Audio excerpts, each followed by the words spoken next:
Hi everyone, welcome. It's Monday, post Halloween and time change and upcoming elections and world events and all that kind of stuff. So today I want to talk about what I had posted in different social media platforms, but I wanted to do a live about it because I really think it's important to talk about what you can do to mitigate or counteract the effects of all that Halloween candy or indulgences. So if you had the switch visit and there hasn't been that much consumption of candy, then great. Or found other ways to kind of mitigate excesses with Halloween candy, fantastic.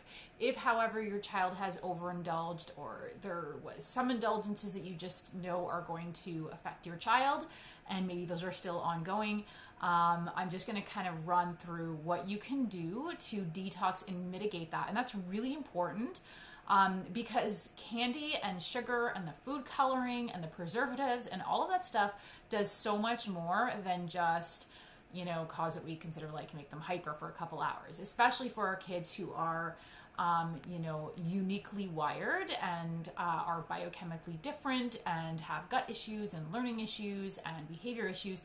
This can really set them off. And for some kids, it can set them off for weeks to months. And I know that might sound like a ridiculous exaggeration, but what I mean by weeks to months is that it can set them off because it can really start triggering those autoimmune responses. I have clients where they get things in check and then they have a crazy indulgence for a couple weeks because of the holidays or something, and their kid goes into what's called a flare. And that's where the immune system starts, a lot of the kids I work with have autoimmune conditions, and that's where it starts triggering inflammation in the brain or making that inflammation worse. Like my own daughter who had pandas and pans, she would have had an immune response where the immune system was attacking her brain. And it didn't take much to set that off. And Halloween and the time change could definitely, was always like something that would set it off and could take quite a while to bring back. So what I want to, and particularly just to add on with concerns of COVID and just like seasonal flu and cold and all that type of stuff, this is the time of year that the next week and a half to 2 weeks will be the highest amount of visits to pediatrician offices with children for infections like strep throat, colds, pneumonias, ear infections, all that type of stuff, because sugar depletes the immune system, or I should say compromises the immune system. Okay, so what can you do? So number one, you want to start just like water and lemon. That's a simple way to detox.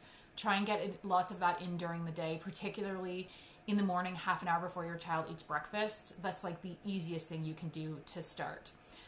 Number two is, if you haven't heard of activated charcoal, look into it. That is a great supplement to help. It acts as a mop and a binder, and it grabs toxins, and I use it all the time if my daughter's been at a birthday party or Halloween. She's had a little bit of treats, and we've mopped that. We've been using activated charcoal, and you can combine that with magnesium citrate because that helps the bowels move, and combine it with vitamin C to further counteract the effects of sugar and also help the bowels move, since activated charcoal can be constipating.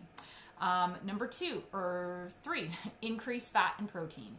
So with all of that candy and treats and all of that, blood sugar levels become more unstable. Your child probably isn't even eating as much protein and fat if they're eating a lot of, or have been eating a lot of garbage. So you want to stabilize those blood sugar levels.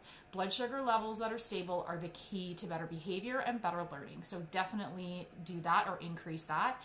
Other things is sugar seriously depletes minerals, especially magnesium, which is important for 300 different functions in the body.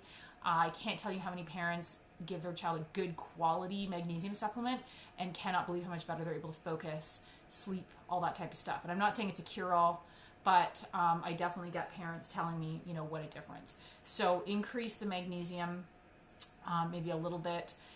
Again, it depends on the dosage, and definitely talk to your doctor and so forth. And you can do that through food, right? You don't have to just do that through supplement. I'm a big fan of magnesium calm.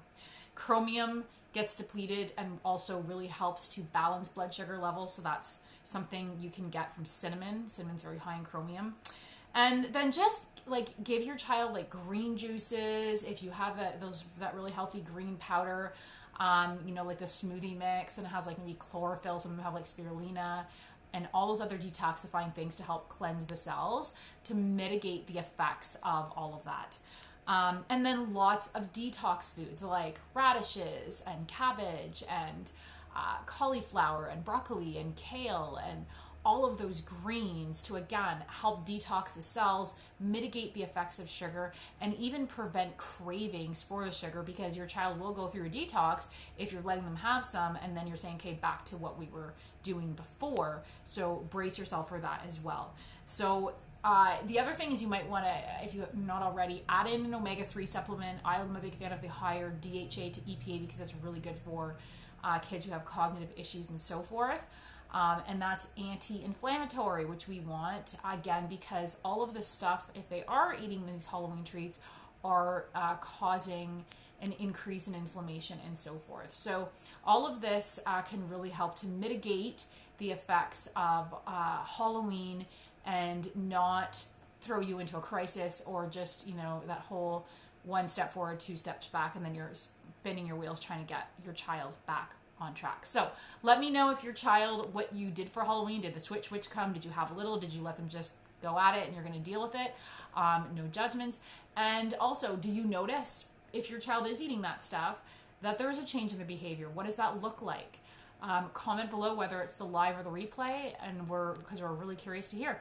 So thanks for watching, and have a great day. And I will post a link as usual in the comments below to my free starter kit, the Laser Focused Learner. Thanks.